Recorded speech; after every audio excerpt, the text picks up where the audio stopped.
আমরা পাহাড়ে এসে একটা দারুণ জিনিস দেখলাম, এই যে মূলার যে ফল এগুলোকে মুঠি বাঁধা হচ্ছে কি কারণে একটু আমরা একটু জানি।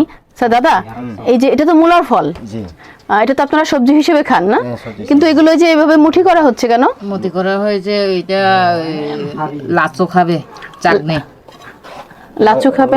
আগে সিদ্ধ করে ফেলবে। আচ্ছা, এই পুরোটাকে সিদ্ধ করবেন, সিদ্ধ করে তারপরে চাটনি করে খাবে, সিদ্ধে সিদ্ধে খাবে। ওই যে আচ্ছা, আমরা যেমন ওই যে ছোটবেলায় মটরশুঁটি খেতাম দাদা, আমরা যেমন মটরশুঁটি যে সিদ্ধ করে ভেতরের বীজটা খাই, ওইরকম কেমন লাগে খেতে? ভালো, ভালো লাগে, ভালো, খুব ভালো।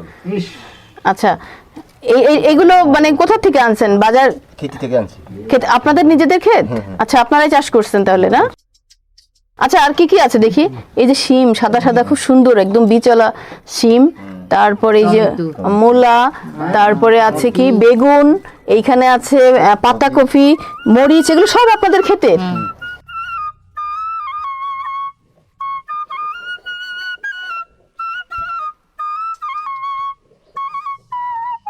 আচ্ছা, এই যে টমেটো, এটা কাঁচা, এগুলো একটু পেকে গেছে, এগুলো কিভাবে খাবেন? এগুলা চাটনি ছোট করে খায় বা ছোট মাছ রান্না করে খায়। রান্না করে খায়, আবার সালাদ হিসেবেও খাবেন। পুরো ডুপ্লেক্স বাড়ি। এটা ঘরের উপরে ওঠার সিঁড়ি? সিঁড়ি। আচ্ছা, এই যে এইখানে কি রাখছেন এগুলো? এটা লাকড়ি। লাকড়ি, কি সুন্দর একদম গুছায় রাখছেন। এই লাকড়ি কোত্থেকে আনছেন?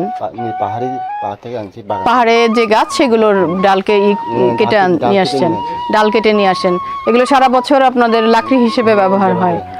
আচ্ছা, আর এই পুরো জায়গাটা, নিচের যে খোলা জায়গাটা আমরা দেখলাম, এটা আপনারা কি কাজে ব্যবহার করেন? দিনের বেলা বসে থাকে। আচ্ছা, দিনের বেলায় বসে থাকেন। এই যে কাপড় টাপড় মেলে রাখা আছে, খুব সুন্দর গোছানো একটা বাড়ি, একদম পুরো কাঠ দিয়ে। যে এগুলো বোধহয় গাছের গুঁড়ি না? খুব মজবুত হয় এগুলো। কি কাঠ এগুলো? বহুত ধরনের কাঠ হয়ে থাকে। হ্যাঁ, এগুলো তো মনে হয় ভূমিকম্পেও কিছু হবে না, নড়বে না। সবগুলো আপনারা এইগুলো দিয়েই করছেন না, পিলারগুলো? আচ্ছা, এই বাড়িগুলো কারা বানায়? বাড়ি আমাদের বাঙালি বানাইছি। কি দিয়ে? কি দিয়ে বানবে? এখানে প্রাক দিয়ে ইয়া করছে। আচ্ছা, এই বাড়িটা আপনারা মিস্ত্রি দিয়ে এই বাড়িটা বানাইছেন। কতদিন লাগছে এই বাড়িটা বানাইতে? 2 সপ্তাহ লাগছে। 2 সপ্তাহের মতো লাগছে। কেমন খরচ হয়েছে? খরচ তো আগে তো কাপ দাম কম, এখন তো বেশি। আচ্ছা, আপনি যখন করছেন তখন কেমন খরচ হয়েছিল? আগে কাপটা ছিল 150 টাকা, এখন 1,500 টাকা হয়ে গেছে। আগে 150 টাকা, এখন 1,500 টাকা। আচ্ছা, তাহলে সব মিলে এরকম একটা বাড়ি বানাইতে আপনার তখন কেমন খরচ হয়েছিল? আগে 3 লাখ মতো হয়েছে। 3 লাখের মতো। এখন যদি কেউ এটা করতে চায়, এই বাড়িটা কেমন খরচ হবে? 15 লাখ পর্যন্ত। 15 লাখ পড়ে যাবে, অনেক বেড়ে গেছে। অনেক বেড়ে গেছে। হ্যাঁ। আচ্ছা, এটা হচ্ছে বাঁশের না? এই যে কি সুন্দর করে একদম বাঁশ দিয়ে বানানো, এটা কি মানে কি বাঁশ দিয়ে তৈরি এগুলো? পায়া বাঁশ। কি পায়া বাঁশ? পায়া বাঁশ। আচ্ছা, উপরে রুম কয়টা আছে? 3টা। 3টা রুম? রুম 3টা, বারান্দা একটা। আচ্ছা, এটা ঘরে ওঠার সিঁড়ি তো এটাই একটাই না? সিঁড়িটাও তো অনেক সুন্দর করে বানানো, একদম মজবুত কাঠ দিয়ে সুন্দর নকশা করে বানানো।